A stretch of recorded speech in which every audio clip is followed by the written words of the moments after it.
Assalamualaikum warahmatullahi wabarakatuh. Perkenalkan nama saya Arif Pramana dengan NIM C0D04240036. Kali ini saya akan membahas mengenai pemotongan PPh pasal 25.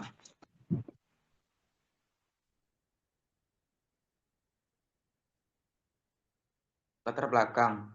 PPh pasal 25 merupakan angsuran pajak bulanan yang diberlakukan untuk memastikan bahwa penerimaan negara tetap stabil sepanjang tahun, serta meringankan beban pajak wajib pajak pada akhir tahun. Sistem angsuran ini juga berfungsi untuk menghindari terjadinya penumpukan kewajiban dan mengurangi risiko tunggakan pajak yang dapat merugikan negara maupun wajib pajak. Dengan adanya ketentuan ini, pemenuhan kewajiban perpajakan menjadi lebih teratur dan terkelola.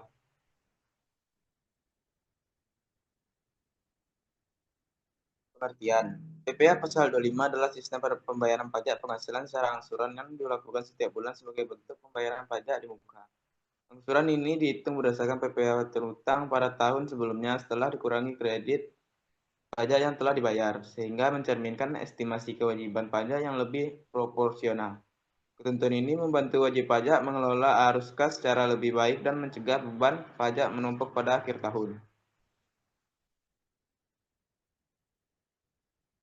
Dasar hukum. Pelaksanaan PPh Pasal 25 dasarkan pada Undang-Undang Pajak Penghasilan yang telah mengalami beberapa perubahan sejak diterbitkan pertama kali melalui Undang-Undang Nomor 7 Tahun 1983. Selain itu, terdapat peraturan pemerintah dan peraturan Menteri Keuangan yang mengatur secara lebih rinci mengenai perhitungan angsuran serta peraturan teknis dari Direktorat Jenderal Pajak yang mengatur tata cara pembayaran dan pelaporannya. Keseluruhan regulasi ini menjadi pedoman bagi wajib pajak dalam menjalankan kewajiban PPh Pasal 25.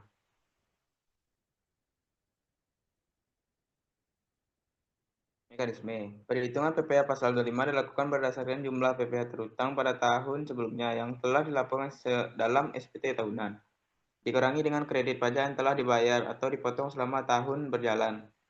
Sisa kewajiban tersebut kemudian dibagi menjadi 12 bagian sebagai besaran angsuran bulanan yang harus dibayarkan oleh wajib pajak untuk tahun berjalan.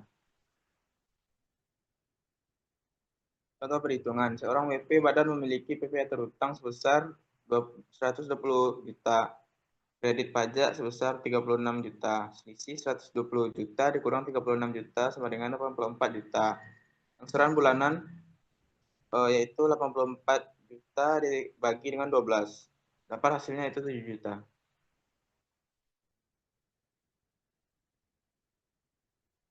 Prosedur pembayaran. Pembayaran PPh Pasal 25 dilakukan setelah wajib pajak menentukan besarnya angsuran sesuai perhitungan yang berlaku. Wajib pajak wajib membuat kode billing dengan menggunakan jenis pajak 411125 dan jenis setoran 100. Kemudian melakukan pembayaran melalui bank, ATM, mobile banking, internet banking, counter pos atau kanal pembayaran elektronik lainnya. Pembayaran harus dilakukan paling lambat tanggal 15 bulan berikutnya agar tidak dikenai sanksi administrasi.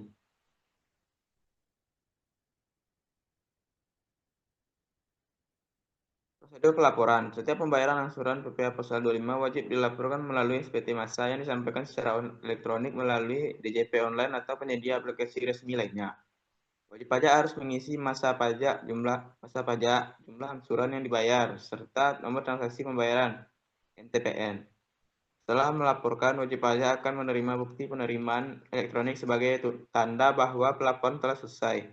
Pelaporan dilakukan paling lambat tanggal 20 bulan berikutnya.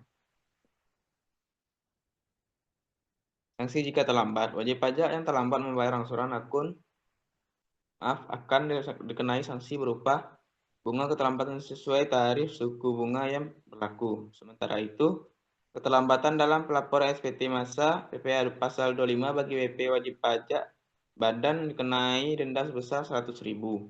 Selain itu, dapat pula dikenakan sanksi administrasi lain berdasarkan ketentuan perpajakan yang berlaku.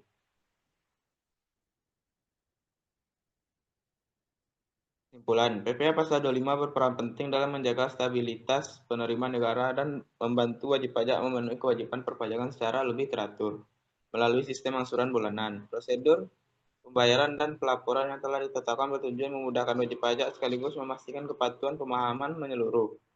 mengenai ketentuan dan mekanisme PPA Pasal 25 sangat diperlukan untuk menghindari kesalahan administrasi maupun sanksi serta mendukung pelaksanaan sistem perpajakan yang efektif dan berkeadilan.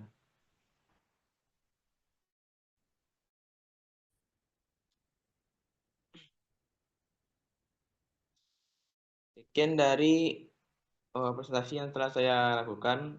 Jika ada kata salah mohon dimaafkan. Terima kasih. Assalamualaikum warahmatullahi wabarakatuh.